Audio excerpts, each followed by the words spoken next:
Oke, penonton Cokro TV ketemu lagi dengan kami dalam program Bocor Kasar. Saya Kak Jito Argayani ditemani Bang Ade Armando, ada Sis Cindy Halo. Florensin. Siapa ini? Anak baru. Anak baru. Nah, kali ini Bang Ade, Cindy, kita ngobrolin soal tentang seorang idola saya terutama. Woi, Yang namanya Bung Roy Suryo. Wih. serius Anda mengidolakan dia. Saya idola Bung Roy Suryo itu karena dia cheerful, Bang. Oh. Dalam arti lain cengengesan. Nah, jadi Tapi yang sekarang kita akan bicarakan nggak cheerful. bukan cheerfulnya itu. Jadi kali ini tiba-tiba dia menyebut Cokro TV sebagai Coro TV. Woi, Ini bisa dipasarin ya, Bang? apa? Kita aduin sekarang. Ayo, Apa? Coro pencemaran itu apa? nama baik. Dia itu lupa salah menyebut. Oh, salah. Lah, dia kan Kurang dulu- kata Kak. Bukan, dia dulu menyanyikan lagu Indonesia Raya aja salah. Lupa. Aduh. Lagu nasional Lagu itu. nasional. Pada apa yang diingat ya?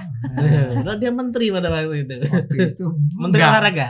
nggak tahu saya. Menteri apakah olahraga, dia- Bang? Masih Menteri Olahraga. Dia di stadion waktu itu Ya, posisinya. ya bayangkan Menteri Olahraga salah, lupa dengan liriknya Indonesia Raya. Jadi maklum aja kita kalau Kalau disebut dia sekarang lupa bahwa sebetulnya nama kita Cokro TV, bukan Coro TV, ya kita maafkan lah. Kan nggak semua orang bisa pintar. itu korupsi satu huruf, Bang. Oh, nggak boleh ya. Itu mengingatkan kita pada kasus. Apa? Apa tuh? Udah dibalikin belum, Bang? Pan? Aduh, aku diem deh. Ya, oke, Bang Ade. Baik di Jadi situ. pan ini nggak mau dilanjutkan. Gak usah, orang penonton udah paham itu. Oh, ya, mudah-mudahan Soal paham. apa ini yang belum dikembalikan? Mungkin sudah keterangan dia udah itu. Sudah. Udah ya. Cuman Oke. kok kebawa pulang tuh kenapa ya? Kalau kata Genji, YTTA, Oh, itu. Apa tuh? yang tahu-tahu aja. Kok Panji dibawa pulang ke rumah Nah, kan begitu. Buat ada masak. pompa air juga. Ada Bang. pompa Ya air kan juga. kesebut ini jadinya. Iya, iya. Ini Oh kita- iya ya. Ini kita bahas panci nih. Enggak. Ya, oke. Jadi Bang Ade sebenarnya yang dia persoalkan itu dia mengcapture salah satu video kita di Ya. Cokro TV namanya program Kupas Berita. Iya. Iya. Isinya hostnya Bang Ade sama Cindy Dan Sama Egra Egra. Sia. sama Egra ya. Jadi ada 3 orang dan memang itu views-nya banyak banget Bang, 2.600 260.000 lebih. lebih 65 Nah. mungkin. Oh, dia nggak suka kita Mungkin. kalau penonton kita banyak dia nggak suka. Apa kita undang aja? Enggak jangan.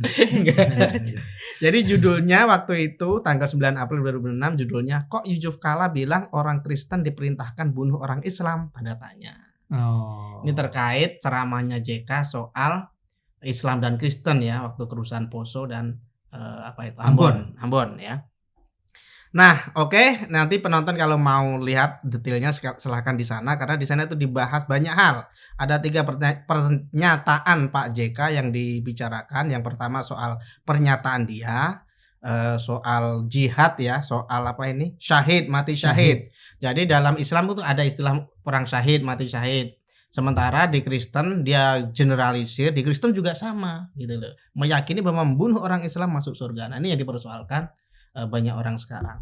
Itu yang dibahas di Kupas Berita. Kemudian ada lagi soal pernyataan dia usul pemerintah naikkan harga BBM gitu ya. Yang ketiga yang dibahas di sana adalah soal JK yang nyuruh Pak Jokowi nunjukin ijazahnya ke publik supaya masalah selesai. Oh, Anda mau bilang di Kupas Berita kami itu Ya, ada 3 isu. 3 isu itu yang dibicarakan sebenarnya. Tapi yang paling seru yang nomor 1 kan. Iya. Nah, disitulah saya juga heran kenapa dia bilang Cokro TV itu mengatakan Bang Ade, Cindy dan Egra itu sedang menyajikan hoax, Oh iya. kabar bohong ke pemirsa. Itu gimana? Langsung aja Bang Ade. Itu tuduhan pertama dia. Kenapa dia menyebut program Kupas Berita hari itu adalah hoax? Buat saya justru saya mempertanyakan mengapa itu disebut sebagai hoax ya. Kan kami ini ya Cindy juga kan, sama Egra juga, kami sedang membicarakan kok bisa-bisanya ya Pak JK itu ketika dia bicara tentang peran agama dalam politik ya. Dia tuh sampai menyebutkan bahwa baik dalam agama Islam maupun Kristen itu ada ajaran yang mengatakan bahwa atau taruhlah saya lupa apakah dia menggunakan kata ajaran atau tidak. Tapi orang-orang Islam dan orang-orang Kristen itu cara berpikirnya adalah kita harus bunuh lawan politik kita. Ya. Kan dia bicara tentang kasus Poso dan Ambon, Ya. itu kan perang antara umat Islam dan umat Kristen kan. Jadi umat Islamnya berpikir tentang bahwa kalau kita membunuh atau dibunuh oleh orang Kristen, kita itu matinya syahid. Ya. Orang Kristen juga begitu, Ya, kata dia kan. ya. Kalau kita membunuh orang Islam, kita juga akan mati syahid. Mati syahid. Ya. Buat kami pernyataan penjelasan Pak Yusuf Kalla itu bermasalah. Ya. Kenapa dia bilang begitu? Karena saya sih menganggap misal dalam hal orang Islam membunuh orang Kristen itu syahid, itu kan nggak ada dalam Al-Quran. Ya. Yang ada adalah berperang melawan orang-orang kafir. Betul. Dan orang kafir itu tidak sama dengan orang Kristen. Bahwa kalau kita berperang melawan orang-orang yang jahat pada kita, menindas kita, menzalimi kita, yaitu orang-orang kafir, kita berhak tuh untuk membunuh mereka karena mereka menyerang kita kan? Dalam ajaran Islam itu ada. Ada kan? Iya, ada itu. Itu. Kalau Jadi, dalam ajaran Kristen? nah itu orang Kristen yang bisa jawab. Nah, saya mau bilang tapi yang tadi yang orang Islam itu. Ya. Tapi kan harus ada penjelasan bahwa bukan dikatakan bahwa orang Islam membunuh orang Kristen itu membawa dia ke surga. Betul. Tapi membunuh orang-orang kafir yang menyerang mereka, menyerang orang Islam, Ya. yang menjadi musuh orang-orang Islam. Jangan dianggap bahwa semua orang Kristen itu sama sebagai orang-orang kafir dong. Jadi penjelasannya Pak Yusuf Kalla itu menurut kami bermasalah. Nah, kenapa? Meskipun itu konteksnya perang Poso itu, konflik Poso dan Ambon. Mau perang Poso kayak mau perang Ambon, kalau dia mau menyebut bahwa ada ajaran itu di dalam Islam, saya ngomong Islam dulu ya. Ya. Di dalam Islam ya harus dijelaskan dong konteksnya apa. Tidak setiap saat kita bisa menganggap bahwa pokoknya yang bukan Islam itu adalah musuh, adalah kafir, dan kalau begitu mereka layak untuk dibunuh. Jadi bermasalahnya di situ ya? Ya, kalau orang Kristen. Jadi kan sebenarnya kenapa Pak Roy ini akhirnya viral ya setelah aku tonton videonya itu karena beliau menyoroti salah satu host yang kata dia sih beragama lain itu yang ternyata maksudnya itu ditujukan untuk aku yang memang beragama Kristen. Pak Yusuf Kalla mengatakan. Enggak, Pak Roy Suryo. Pak Roy Suryo mengatakan bahwa itu yang katanya si hostnya wanita yang beragama lain. Kalimatnya gini saya kutip biar gak ya. Cewek ini yang mengaku agama lain, kemudian ditanya 10 perintah Tuhan, lupa. Iya, karena gitu. Memang kalau mungkin para penonton nonton Kupas Berita, aku memang agak bukan ngeblank sih, maksudnya nggak sepenuhnya mengingat 10 perintah Allah, tapi kami memang ada ajaran di mana salah satu poin dari 10 perintah Allah itu kami diajarkan untuk tidak boleh membunuh. Ya.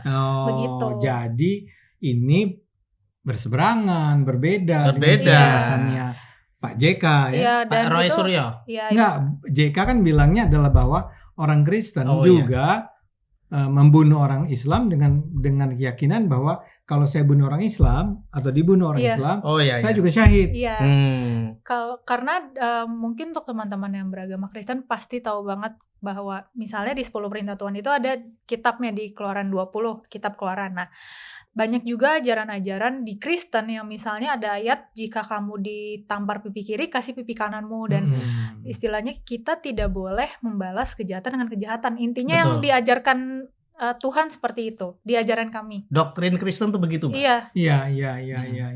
Artinya ya nggak tahu Pak JK mungkin nggak tahu. Mungkin dia belum belajar. Kemungkinan nggak tahu. Kemungkinan dia nggak tahu bahwa sebetulnya beda antara Islam dan Kristen. Ya, aku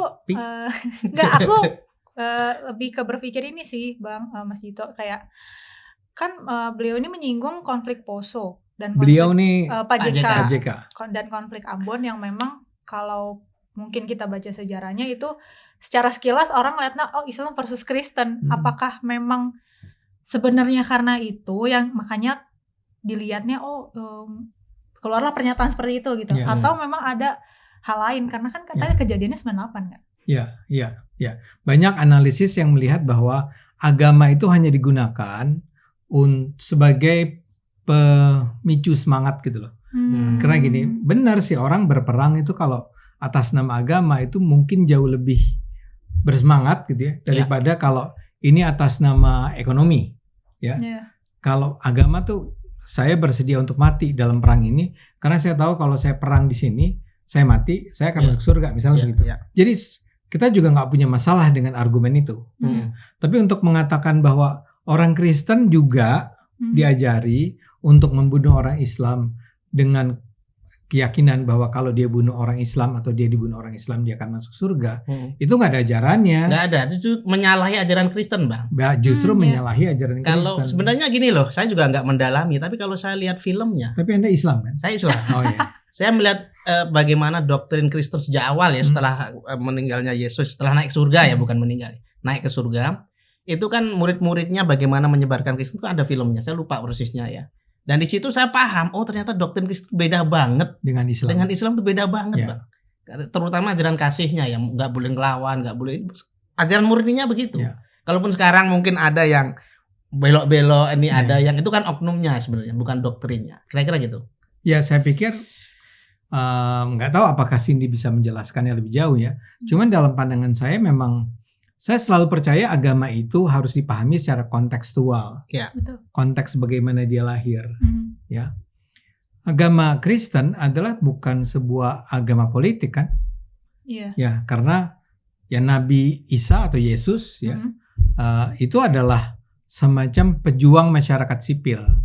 Dia adalah orang lemah, lemah dalam artian secara ekonomi lemah, di bawah miskin gitu ya. Tapi dia terus menghimpun kekuatan, mengajak siapa itu teman-temannya atau siapa? Iya. Murid ya. Murid-muridnya. Ya, artinya sesama kan. Iya. Jadi datang dari kalangan bawah juga kan, bukan raja, bukan panglima, bukan orang-orang kaya, untuk bersama-sama menghadapi cobaan hidup yang ada lah ya, dengan cara yang penuh kasih, penuh rasa sayang, perdamaian dan seterusnya. Kita kan nggak pernah dengar, saya rasa ada cerita Yesus terlibat dalam peperangan. Nggak ada, sama sekali nggak ada kan? Ya. Dan harus diakui kalau Islam sih banyak, betul. Doktrin kekerasan memang banyak karena memang mewakili budaya pada pasir itu. Pada masa itu, ini adat mereka tuh perang, tapi hobinya kan balik perang. lagi kontekstual kan, maksudnya itu terjadi udah berabad-abad yang lalu. Berabad-abad yang lalu, dan ketika itu memang ada peperangan antara orang Islam dengan orang-orang bukan orang Kristen ya. Bukan perang melawan orang Kristen, melawan orang jahiliyah yang disebut orang kafir itu, yang memang menyerang mereka, menyiksa orang Islam, membunuhi orang Islam, dan harus dilawan. Karena kebetulan memang Nabi Muhammad beda dengan Yesus, Cindy. Ya, Nabi Muhammad tuh adalah seorang pemimpin masyarakat. Panglima perang dia. Panglima perang dia. Emang perang, perang bunuh-bunuhan. Ya. Jadi ya ayatnya memang ada ayat yang mengatakan perangilah, bunuhlah. Di Qurannya ada. Di Quran memang beda banget. Iya, memang beda. Doktrinnya beda banget. Doktrinnya beda banget. Jadi menyamakan begitu saja. Itu yang saya rasa salah dengan Yusuf Kala adalah dia menyamakan begitu saja. Ini dua agama yang sebenarnya berbeda, dia samakan dan dia bilang dua-duanya mengajarkan membunuh penganut agama lain itu membawa dia ke surga. Tapi beliau ini mediator di JK maksudnya ya. Iya. Di konflik itu. Iya. Konflik Ambon Poso ya dia mediator. Dan apakah mungkin dari perannya sebagai mediator, ini menurut kesimpulan aku aja, perannya sebagai mediator itu akhirnya kayak semacam menimbulkan pemikiran bagi beliau bahwa ternyata dua konflik ini memang terjadi karena itu gitu, atau ada hal saya lain. Sih paham. Dan untuk derajat tertentu saya tuh setuju dengan kesimpulan akhirnya adalah jangan bawa agama dalam konflik politik. Kalau itunya sih saya tidak akan membantah dan saya setuju. Karena seremnya adalah kalau orang udah mulai bawa agama, tadi doktrinnya tuh bukan doktrin rasional, jadi bukan berpikir secara rasional kita seharusnya gimana gitu ya. Enggak, begitu dikatakan bahwa bunuh orang Kristen karena orang Kristen adalah musuh kita, dan kalau Anda membunuh orang Kristen kamu akan masuk surga. Itu sangat mungkin dilakukan. Kayak kasusnya Pak Ahok. Atau Ahok misalnya. Ya banyak lah, kita sendiri udah tahu di dunia ini misalnya kok orang-orang yang berperang di Timur Tengah tanpa henti lawan Israel dan segala macam, ya itu kan begitu cara berpikirnya. Nah, untuk itunya saya nggak bantah, saya merasa itu benar. Jangan bawa agama dalam politik, apalagi konflik politik. Cuma Pak JK itu salah memahami doktrin agama, itu salah. Ya mungkin saya menangkapnya gini ya, dia mungkin secara sosiologis ketika konflik itu berkembang memang ada masyarakat yang meyakini begitu. Iya. Tapi kan itu bukan doktrin Kristen. Betul. Gitu. Dan itu yang mestinya dia luruskan, disampaikan bahwa secara sosiologis di lapangan ada orang yang meyakini itu. Tapi doktrin Kristennya sendiri bukan begitu. Karena kan kalau ngedengar dari cerita sejarahnya kayak misalnya konflik Poso atau aku lupa konflik Ambon itu sebenarnya awal mula benar-benar kejadiannya tuh terjadi karena gesekan sosial. Jadi kayak aku lupa ingat, mungkin para penonton bisa koreksi. Kayaknya konflik Ambon ya. Jadi malam Natal terus lagi perayaan Natal apa gimana ya, adalah cekcok. Awalnya dari situ. Nah, entah gimana saling bunuh mungkin. Nah, bentrok kecil. Nah, sama-sama nggak terima meluas akhirnya. Iya. Itu banyak penjelasan mengenai itu. Dan saya setuju. Saya menduga memang ada pihak-pihak yang dengan sengaja mengompori kebencian antara umat beragama. Tapi kembali ke tadi yang sedang kita bicarakan adalah Pak Yusuf Kalla, jangan dong ngomong begitu. Karena Yusuf Kalla ini kan orang yang didengar. Betul. Iya, tokoh. Tapi kan sesuai dengan tema yang dibicarakan di Kupas Berita sebelumnya, Bang. Ini kan ada 3 pernyataan Pak JK yang memang blunder, yang bukan hanya blunder, ngaco menurut saya. Ya tadi diantara tadi masalah doktrin Kristen, terus pernyataan bahwa BBM harus dinaikkan, Pak Jokowi harus menunjukkan jasa asli. Itu seperti gimana ya pernyataan seorang, kita bisa menganggap sebagai negarawan, orang besar lah Pak JK itu, pengalamannya luas, pendidikannya juga bagus gitu, lingkungannya bagus. Tapi kenapa hal-hal yang prinsipil seperti Pak Jokowi tinggal nunjukin jasa masalah saja, nggak bisa dong? Nggak bisa. Kan itu contohnya ya. Nah, saya heran kenapa kok Pak JK dalam satu sisi Bang Ade begitu ngototnya untuk membela, dalam tanda kutip ya, membela Roy Suryo dengan pernyataannya tadi Pak Jokowi tinggal nunggu ijazah. Di sisi lain Roy Suryo juga sangat getol membela Pak JK, sampai-sampai di capture itu tayangan Cokro TV yang disebut Coro TV. Ini ada apa ini? Maksudnya Mas Cito apakah ada sesuatu? Nah, kenapa Bang Ade ada simbiosis semacam itu loh kan menurut saya itu. Ya sebetulnya ya Anda mengingatkan ini ya pada kita semua bahwa jangan-jangan ya, Pak JK itu memang terlibat dalam konflik politik yang ada sekarang ini. Kan sekarang ini kita melihat ya persis yang Anda katakan tadi. Kita mulai dari Roy Suryo-nya dulu deh. Roy Suryo tiba-tiba saja bilang fitnah ini Coro TV. Coba saya tanya, ada nggak di video itu kita bicara tentang Roy Suryo? Enggak sih. Nggak ada. Full Pak JK. Full Pak JK kan. Kenapa orang ini nih tiba-tiba tidak ada hujan, tidak ada angin, tidak ada tanda-tanda apa-apa. Coro TV. Kan mau jadi pahlawan. Ya kenapa? Buat siapa? Motifnya apa? Buat melindungi Pak JK. Melindungi Pak JK. Sekarang kita jadi tanya, kenapa? Kenapa Anda merasa harus melindungi Pak Yusuf Kalla? Kenapa? Itu kan pertanyaan besar. Iya. Ya. Dia bahkan dengan, saya nggak tahu, Anda tersinggung nggak sih dibilang ini ada satu cewek nih yang dari agama lain, dia bahkan nggak mau sebut kata Kristen. Iya. Maksudnya kamu.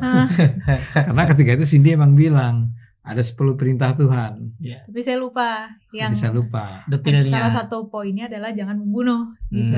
Yang buat saya sih ya biasa-biasa aja. Normal aja. Emang Roy Suryo itu seberapa Islam dia gitu. Misalnya kalau kita suruh dia baca ayat kursi gitu, bisa nggak dia? Iya. Kan kalau dia nggak bisa, kita nggak akan bilang waduh. Karena pernyataannya sendiri Bang tuh aneh. Jadi dia tuh bilang gini, aduh sudah jadi narasumber lupa. Ini beda tipis dengan tadi. Apa? Kuasa hukum yang gak bawa intervensi, yang gak bawa surat kuasa. Itu parah.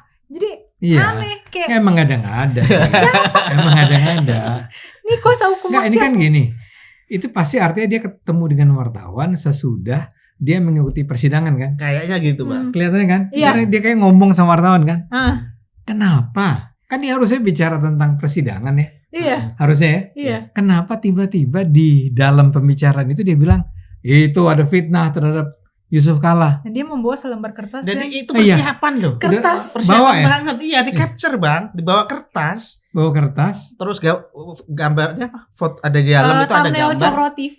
Iya. Iya nggak sih? Thumbnail Cokro TV yang itu episode itu. Iya. Iya, maksudnya dia datang ke persidangan. Iya. Dia kan hadir untuk persidangan. Betul. Dia tahu nih akan diwawancara nih. Tapi dia bawa kertas. Dia keluar, dia bawa kertas itu. Effort banget gitu loh, Effort. Bang. Kenapa nggak lewat HP aja nih? Lihat nih, kan cukup sebenarnya. Atau Anda ingat nggak nonton nggak di Cokro TV ada gitu kan? Iya. Misalnya ngomong begitu, ini enggak loh. Kan kalau biar lebih meyakinkan kalau bawa kertas gitu kan apa enggak? Iya. Nah, itu kan menunjukkan dia niat banget kan. Iya. Dengan sengaja dia ingin bilang bahwa Pak Yusuf Kalla difitnah atau ada hoax oleh Cokro TV mengenai Pak Yusuf Kalla. Iya. Kok sempet-sempetnya ya dia itu menyiapkan itu. Nah, sehingga pertanyaan besarnya kan adalah kenapa? Kenapa Anda merasa begitu penting untuk membela Yusuf Kalla? Jangan-jangan. Jadi di antara kedua pihak ini memang ada hubungan. Gitu loh. Makanya kecurigaan netizen bahwa kan ada kemarin video yang kata Rismo CEI ya, yang menyebutkan bahwa ada gelontoran dana 5M dari pihaknya Pak Kumis. Ya itu JK kan? JK maksudnya. Ke gerombolannya Roy Suryo ini untuk menggerakkan ijazah, meskipun video itu memang ini ya disangkal oleh Rismon ya. Tapi kan kemudian berkembang di kalangan netizen bahwa ini ada hubungan ini sebetulnya. Karena sebetulnya sejak lama saya sendiri sudah mendengar. Ingat kan Pak Jokowi pernah bilang ada orang besar di belakang ini semua. Soal serangan-serangan soal ijazah palsu itu kan, dugaan ijazah palsu. Karena menurut saya kita fair aja lah. Apakah mungkin Roy Suryo dan kawan-kawan itu selama lebih dari setahun loh bertarung mengenai ijazah palsu ini? Iya. Itu kan pasti melelahkan, menghabiskan energi, jualan ke sana kemari, uang, bla bla bla bla. Pertanyaan besarnya, ada nggak sih yang mendanai? Ya, Pak Jokowi pernah menyebut nama ada orang besar atau kekuatan besar atau orang besar ya. Tapi kan nggak pernah diperjelas. Nah, ada beberapa nama yang disebut-sebut ya. Salah satunya adalah mantan presiden kita juga, Pak SBY. Nyebutnya kalau relawan nyebutnya Partai Biru atau apa? Ya Partai Biru. Lagi-lagi ini buat penonton jangan dianggap kami menuduh Pak SBY ya. Kami cuma ingin mengatakan sebenarnya ada nama-nama tuh yang disebut sebagai orang besar di belakang Roy Suryo dan kawan-kawan. Roy Suryo dan kawan-kawan ini bukan para petarung politik yang bekerja sendiri-sendiri gitu loh. Tapi ada sesuatu yang mendanai mereka, seseorang atau sebuah partai atau sebuah kekuatan, sebuah organisasi yang berada di belakang mereka. Yang sering disebut adalah Pak SBY. Nggak ada bukti, ya cuman itu disebut. Kemudian Bu Mega, PDIP. Nah, satu lagi yang juga sering disebut adalah Pak JK. Meskipun namanya sebenarnya belakangan ini ya baru muncul ya. Namanya muncul secara spesifik baru sekarang kan? Iya, baru sekarang. Dia tiba-tiba muncul nih. Iya. Tiba-tiba dia muncul soal apa tadi Anda bilang? Soal apa? BBM. BBM harganya dinaikkan. Iya. Kemudian ada kemungkinan chaos. Pada bulan Juli, Agustus kan dia juga yang bilang itu. Iya, bilang. Kemudian dia bilang nggak perlu tuh WFH. WFH itu itu membuat orang malas. Ya. Baru sekarang. Tapi ini mengingatkan orang pada jangan-jangan emang JK nih yang berada di belakang Roy Suryo. Gara-gara pernyataan Roy Suryo ini. Karena Roy Suryo sampai merasa perlu menghina Cindy. Karena Cindy lupa 10 perintah Tuhan. Iya. Kamu guru agamamu, aduh Cindy lupa nah. 10 doang nah. Masa yang diingat cuma jangan membunuh. Sebenarnya masih ada yang diingat. Apa tuh? Misalnya, jangan membunuh, jangan berzina, jangan mencuri, jangan bersaksi dusta atas sesamamu. Iya. Berarti bukan hanya satu. Patuhilah orang tuamu, hormatilah ayah ibumu. Ini baru diingat kemarin. Setelah diserang oleh Rosario dia buka lagi. Apalagi nih. Tapi ya itu kan bisa jangan membunuh, jangan berzina, jangan mencuri. Itu kan kita pun mungkin Sebenarnya 10 perintah Tuhan itu juga dikenal di dalam Islam kan. Iya, ada. Ya, itu kan Musa kan ya. Iya. Itu kan 10 perintah Tuhan tuh diterima oleh Nabi Musa. Nabi Musa ya. Enaknya Nabi Musa cuma 10. Orang Islam banyak banget. Mau ngapain apa baca dulu. Baca ini, baca itu, baca ini. Oke, bercanda kita ya. Tapi bahwa Roy Suryo sampai merasa perlu untuk menyerang kita dan menyebut Coro TV, itu kan alasannya apa? Ya. Dan anehnya Bang, di sepanjang pernyataan dia itu yang dikutip di video, saya nggak nemu di YouTube, adanya di TikTok memang, hanya satu-satunya. Apa itu? Video tersebut. Video yang mana? Video Roy Suryo yang menyebut Coro TV itu hanya di TikTok. Saya cari di tempat lain kayaknya nggak ada. Dan di sepanjang pernyataannya itu dia nggak menyebutkan satu argumen pun. Hoaxnya di mana? Dia sibuk ad hominem nyerang Cindy, menyebut Coro TV. Ade Armando disebut. Ini ada nama orang Ade Armando, itu ngawur banget kayak gitu loh. Sampai ini Mas dia tuh kayak saya ada pertemuan dengan Kagama di Masjid Bintaro. Wah, disebut juga. Iya. Dan nggak ada Pak Jokowi di sana.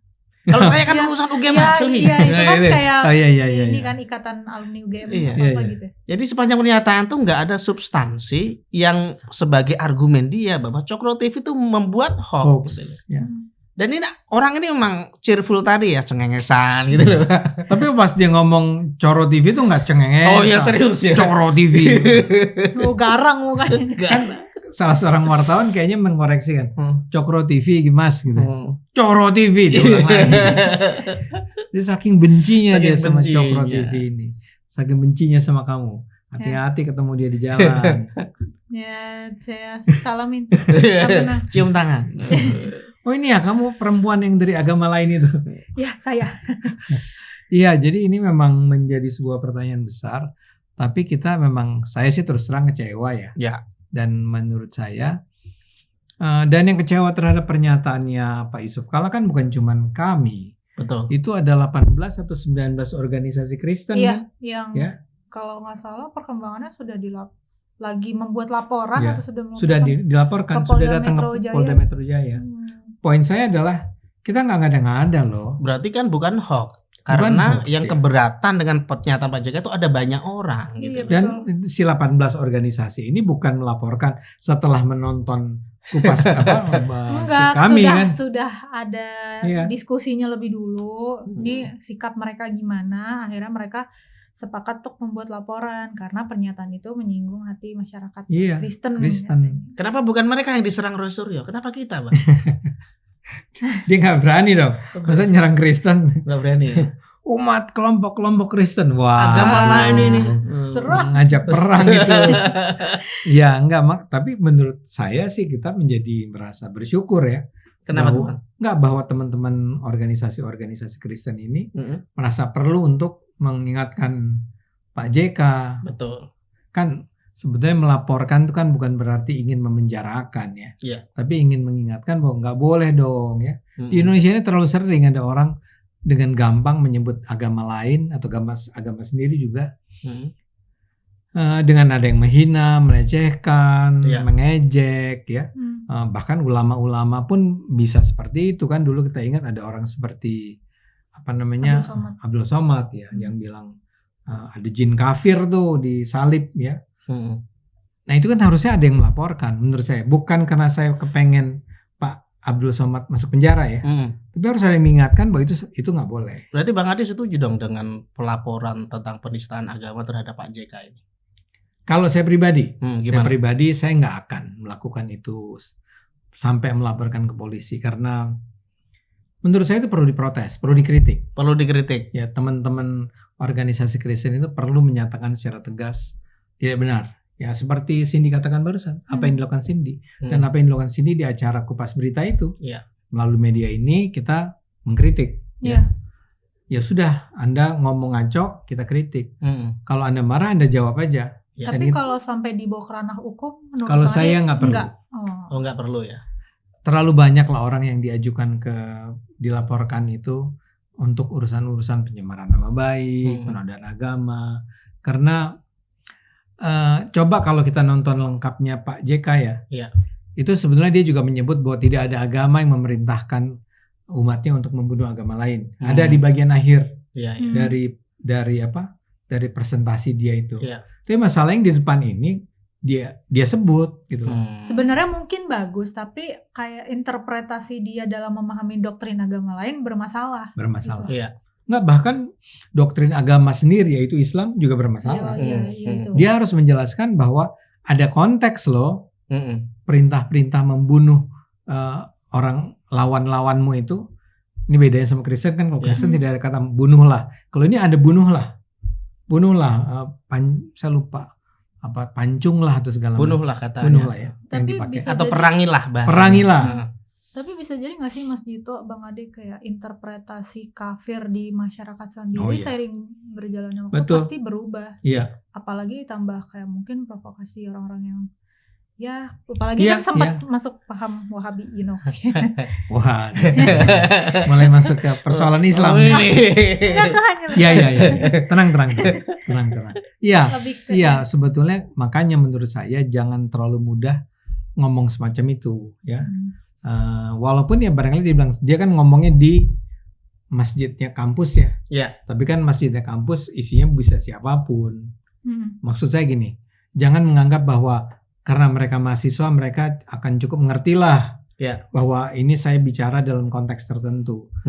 Mau nggak mau, Anda bicara di sebuah forum umum dan Anda tahu itu direkam dan itu disebarkan ke masyarakat luas, ya Anda harus jaga. Jangan sampai ada orang memang percaya bahwa Islam itu memerintahkan umat Islam untuk membunuh orang Kristen. Itu aja nggak ada sih. Membunuh orang Kristen tuh dalam Al-Quran sama sekali nggak ada. Membunuhnya membunuh orang kafir. Dan memang sebenarnya ya kalau kita merujuk pada ayat Quran, sebutan kafir tuh di luar orang Kristen dan Yahudi. Karena yang dimaksud kafir di situ ya penyembah berhala di Mekah, khususnya di Mekah bahkan sebutan kafir itu. Jadi kalau menyebut ketika Nabi sudah ke Madinah, Nabi nggak pernah mengatakan atau Al-Quran nggak pernah mengatakan sebagai kafir. Ahlul kitab paling disebutnya. Iya. Jadi konteks ini saja sudah salah gitu, bermasalah sebenarnya gitu.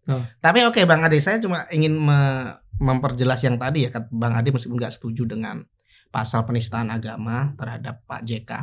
Tapi kan kita sebagai bangsa Indonesia, sejarah kita panjang dengan penyalahgunaan pasal-pasal hukum khususnya penistaan agama, terutama Ahok, Meliana gitu loh. Di mana keadilannya kalau hanya umat minoritas yang diberlakukan pasal itu, sementara untuk Pak JK, Bang Ade langsung stop. Nggak setuju saya kalau JK dilaporkan. Kan nggak adil menurut saya gitu loh, Bang. Gimana menurut Bang Ade? Loh, tapi waktu Ahok saya juga mati-matian membela Ahok. Jadi saya membela Ahok, saya membela Yusuf Kalla. Jadi dua-duanya memang nggak layak untuk. Sama sekali enggak. Itu waktu itu kan kita cukup panas waktu itu perangnya Cindy tahun 2016 ya. Iya. Kamu masih 10 tahun yang lalu tuh kamu masih bocil ya. SMA. 16 tahun ya. SMP bahkan. SMA. Oh, SMA ya. Oke. Ya, jadi dan kamu bukan orang Jakarta kan. Walaupun barangkali karena kamu ada di daerah Jakarta. Oh, kamu Jakarta sih. Jakarta. Lenteng Agung Jakarta. Tapi barangkali tidak sepanas seperti di pusat ya, Jakarta Pusat dan seterusnya. Itu kan bayangkan Ahok hanya ingin mengatakan bahwa jangan gampang ditipu oleh orang-orang yang dengan sengaja menggunakan ayat-ayat yang bilang bahwa jangan pilih orang Kristen kan gitu. Jangan pilih. Al-Maidah 51 ya. Iya. Kalimat itu aja dipotong-potong atau bahkan ditafsirkan dengan cara yang sempit sehingga dikatakan penistaan. Saya menolak. Dan sedihnya dia sampai harus masuk penjara kan. Iya. Nah sekarang JK melakukan hal yang kurang lebih serupa lah. Kurang lebih ya. Dia tidak pernah berniat untuk mengatakan orang Kristen itu harus kita perangi. Dia nggak bilang gitu. Dia bilang orang Islam itu berhak untuk membunuh orang Kristen dan banyak orang Islam merasa bahwa kalau dia membunuh orang Kristen dia itu matinya syahid. Kalimat lengkapnya juga nggak begitu. Nah, poin saya maksud saya begini. Kalau saya dulu membela Ahok, sekarang juga saya bela JK. Saya nggak suka sama JK. Ya, tadi kan Anda memberikan contoh-contoh lain kan, bagaimana dia sangat bahkan dia anti Jokowi. Ya. Saya nggak suka. Tapi kalau dia mengatakan yang tadi kita bicarakan dan kemudian dia masuk penjara gara-gara itu, saya akan katakan seharusnya enggak. Walaupun saya barangkali tidak akan menjadi orang yang ikut berjuang membela Pak JK gitu ya. Iya. Yang lain aja lah. Tapi soal pelaporan 19 atau berapa tadi lembaga Kristen tadi atau non Muslim tadi, Bang Ade gimana menyikapinya? Setuju atau saya nggak setuju pelaporannya. Oh, pelaporannya nggak setuju? Nggak, maksud saya gini, ya hak teman-teman Kristen untuk melakukan itu. Kalau Cindy mau ikut juga boleh. Saya cuma bilang nggak usah lah, Sin. Tapi kan mestinya Pak JK sebagai seorang besar ya menurut saya Bang Ade, ketika ada banyak orang yang protes dengan pernyataannya, ya mestinya ya kasih contoh yang minta maaf lah. Betul. Mungkin maksudnya baik, tapi redaksi kalimatnya kurang tepat. Kan itu aja sebenarnya yang dikehendaki oleh teman-teman kita ini yang 19 lembaga ini. Jadi sebagai orang besar, sebagai panutan, gitu loh. Anda itu memberikan contoh, Pak. Oh ya sudah, kalau kalimat saya disalahpahami, saya minta maaf. Ini selesai kan mestinya. Setuju. Sebagaimana dia mengatakan, tunjukkan saja ijazahnya, kasusnya selesai. Ini kasus yang lain. Jangan digabung-gabung. Jadi sebenarnya gimana ya? Dia menyatakan itu di satu waktu, tapi di sisi lain dia di hal yang sama dia malah nggak melakukannya gitu loh. Seharusnya dia minta maaf. Saya setuju. Ya. Ada lagi Cindy sebelum kita tutup ini? Bang Ade, ada yang mau disampaikan? Sebagai orang Kristen Anda merasa kamu kalau mungkin, Pak Roy Suryo harus dimaafkan nggak? Mungkin dia ini aja kali kurang minum. Cuman pesannya adalah sebagai tokoh publik, tokoh pejabat publik seharusnya bisa lebih berhati-hati lagi, apalagi ini mengenai doktrin agama, karena takutnya sebenarnya dari bukan percakapan, dari perkataan yang sesimpel itu, atau mungkin kayak nggak sesimpel juga sih, maksudnya takutnya dari perkataan seperti itu akan memicu pecah belah gitu, memecah belah umat beragama. Betul. Jadi ya yang bijak-bijak saja yang diperkatakan. Menurut saya apa yang ditawarkan oleh Mas Kajito tadi benar. Ya supaya jangan terus tegang. Minta maaf. Udah minta maaf aja. Ini sama aja kan dia bilang ke Pak Jokowi, kasih lihat aja lah ijazahnya. Kan gampang. Seolah-olah gampang minta maaf aja deh. Kalau sekarang Bapak juga minta maaf aja lah. Bilang saya itu tidak bermaksud begitu gitu kan. Kan dia tegas tuh kalau ngomong. Tidak bermaksud begitu. Saya salah itu. Oke. Bang Ade, terima kasih. Cindy. Baik, penonton Cokro TV, kita akan ketemu lagi dalam program Bocor Kasar berikutnya. Sampai jumpa.